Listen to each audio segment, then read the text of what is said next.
Nous allons nous intéresser à un épisode de la vie d'Abraham qui est recensé dans Genèse 14-18. Sa rencontre avec le roi de Salem. Rencontre brève, pourtant plein d'enseignements. On va voir ça en détail. Donc Genèse 14-18. Umalki, Sédek, Melek, Salem, a aussi Lechem, Vayassin, Vaou, Korem, Leel, Elyon. Méchisédek, roi de Salem, apporta du pain, du vin. Il était prêtre du Dieu le Très-Haut.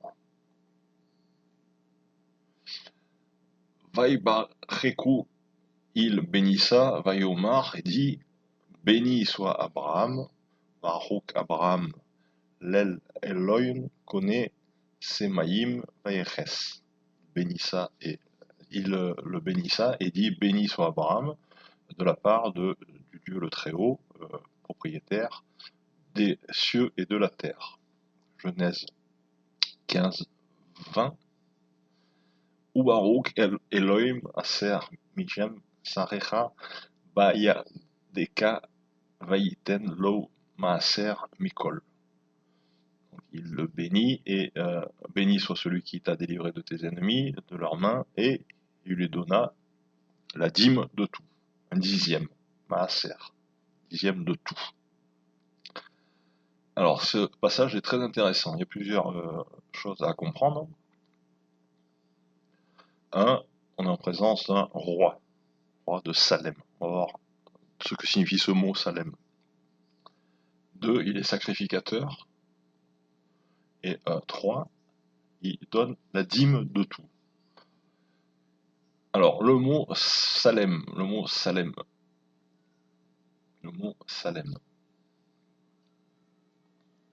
a plusieurs occurrences. Donc, tu as le mot Strong 8004, qui signifie donc Jérusalem, qui signifie la paix, qui signifie un emplacement. Hein, on utilise ce mot Salem pour la ville donc de Jérusalem.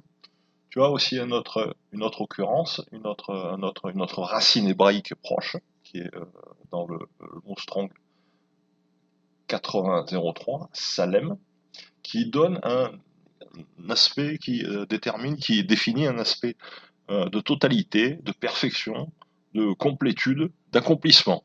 Hein, on pense tout de suite à Jésus sur la croix, tout est accompli.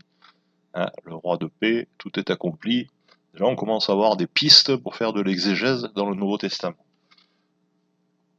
Une autre signification, alors on trouve cette définition du tout, du parfait, de la complétude, de l'accomplissement, dans 1 Roi 6-7, dans 2 Chroniques 8-16, où on voit que c'est en rapport avec la construction du temple. La construction du temple, ces pierres étaient parfaites, étaient magnifiques, étaient complètes. Vous voyez, quand Jésus a enseigné qu'il était la pierre angulaire, on retombe un peu là-dessus. Donc la deuxième signification, complétude, terminé, accompli. Une troisième signification signifie aussi une personne désarmée, une personne qui va venir sans armes, comme notre Seigneur. Et une dernière signification que peu de monde emploie, dans le mot Strong 79-99, c'est le mot Shalom. Donc Shalem est relié à la racine Shalom, qui veut dire paiement, récompense. Paiement, récompense. Vous trouverez ça dans Jérémie 18-20, où ça a été traduit, donc le mal sera-t-il rendu pour le bien. Aïsoulam,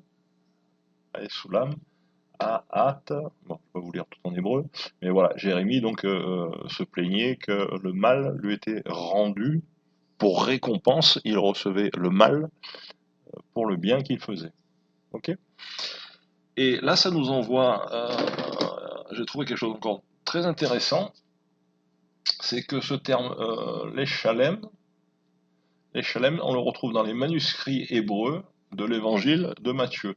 Cette définition de paiement en récompense, donc Shalom,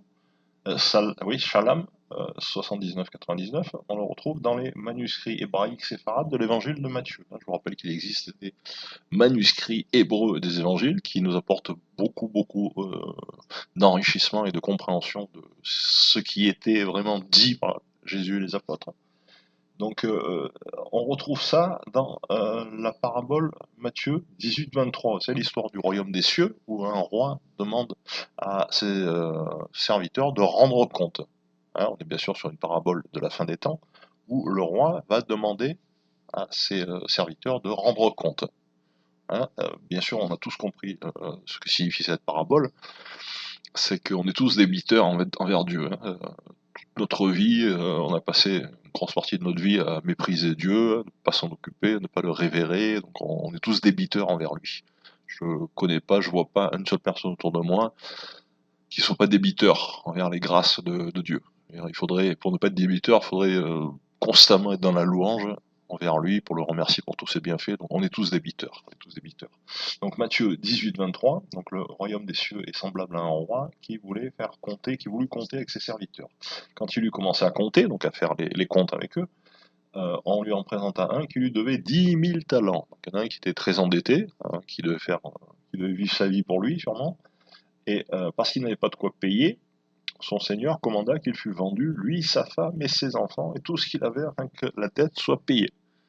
Donc on voit que, de même que l'apôtre Paul l'enseigne, comme ils ne se sont pas souciés de connaître le Seigneur, Dieu les a livrés comme esclaves à leur passion.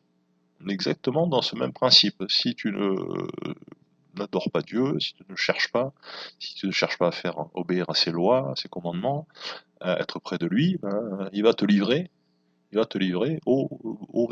l'esclavage. Hein, esclavage du jeu, esclavage de la boisson, esclavage de la drogue, esclavage du sexe, tout ce qu'on peut imaginer.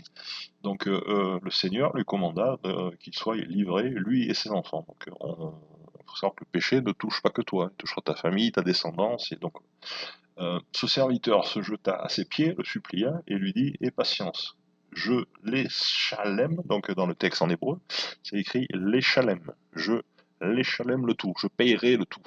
Et c'est le mot 79-99, shalem, qui est utilisé dans le texte en hébreu.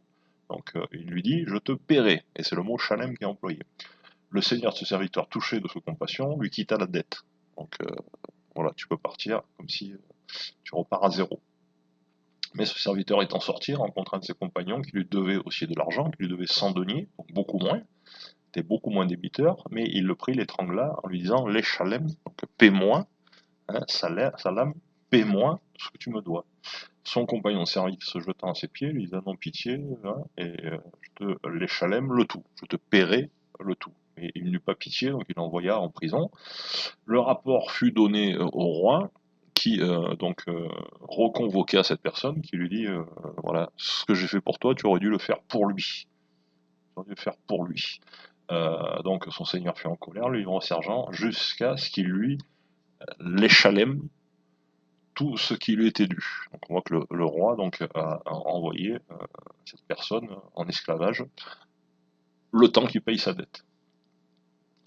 Et dans le verset final, c'est là qu'on trouve un jeu de mots et qu'on voit que le texte grec est très très loin d'être parfait parce qu'on ne retrouve pas les jeux de mots qu'a fait Jésus. Hein. On verra dans les prochaines études tous les jeux de mots de Jésus, vous allez voir que c'est très très enrichissant.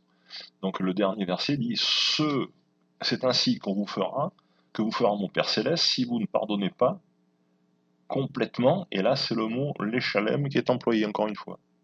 Donc le mot l'échalem a été employé, le mot shalem, salam, salem, a été employé pour un paiement, et là, à la fin de cette parabole, il est employé en tant que complétude. C'est-à-dire, si vous ne pardonnez pas complètement dans votre cœur les fautes que font les gens autour de vous. Donc on voit l'utilisation, la double utilisation de ce terme en Jésus, donc un pour signifier donc une notion de paiement, il l'utilise 3 fois pour parler de paiement, et à la fin, il parle d'une complétude, c'est-à-dire il faut payer, pardonner complètement. Et ce jeu de mots, malheureusement, n'est pas retranscrit dans le texte grec et encore moins en hébreu. Donc voilà un enseignement qui est très très intéressant à mon avis. Donc ça met en rapport deux textes, ça nous explique Matthieu 18, et ça nous montre un aspect de Melchisédek, qui est aussi celui qui demande le paiement. On comprend mieux la dîme. Qu'est-ce que c'est la dîme? La dîme, ben, c'est qu'on doit quelque chose à Dieu, c'est pour vous faire comprendre qu'on est débiteur envers Dieu.